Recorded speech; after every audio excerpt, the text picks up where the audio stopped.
Taliwas po sa paniniwala ng iba, hindi ho sumpa o nakuha sa lihi ang kaso ni Abraham, Edwin at Ali. Meron po sila nung tinatawag na microcephaly. Ito po ay isang di pangkaraniwang neurological condition, madalas congenital o namamana. So, ibig sabihin po nito, sa sinapupunan niyo pa lang, hindi na po normal ang development ng brain at ulo ng mga bata. Iba-iba ang kaso nito. May mga bata na natututli namang magsalita, miski paano. Pero merong wala na talaga. Ikinalulungkot ko pong sabihin na wala na pong lunas ang microcephaly.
Nalulungkot ka pa rin ba?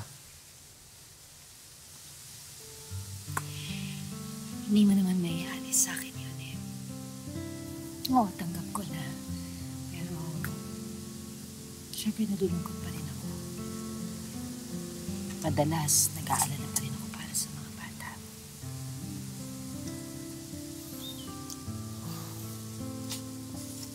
Magkaagapay tayo kahit anong mangyari.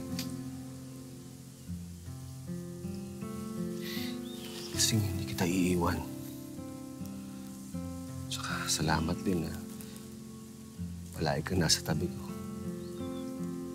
Palagi kang nasa tabi ko kahit na anong nangyari sa atin. Pababayaan ba naman kita? Ikaw at ang mga bata ang buhay ko.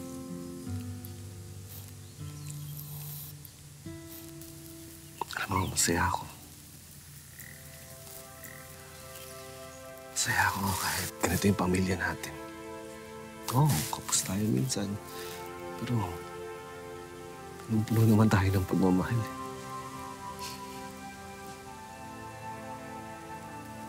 Mahal na mahal ko kayo.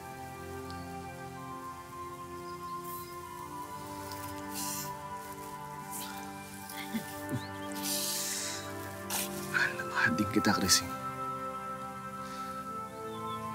Gagawin ko lahat para sa'yo. Sa mga anak natin.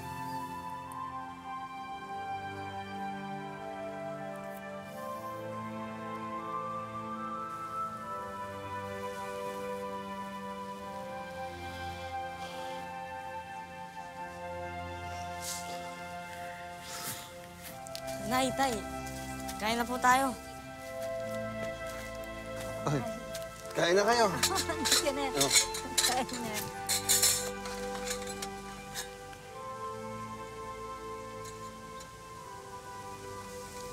Nay. Tay. Nay. Nay. Halika nga, Ali. Sabi mo. Ang galing-galing naman. Walang nabanggit ang mga pangalan namin, ah. Ha? Ang galing, ah. Nay. Tay. Halika rito.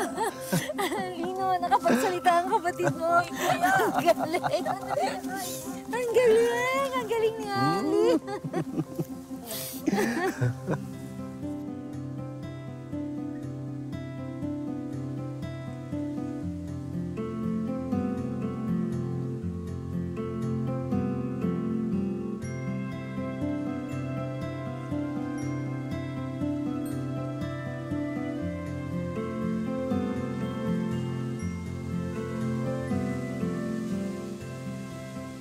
Para sa akin, ang wagas na pag-ibig ay walang katapusan. Para sa akin naman, ang wagas na pag-ibig ko sa iyo ay hanggang sa kamatayan. Ako si Crisel. At ako naman si Bibot. At ito ang kwento ng aming wagas na pag-ibig.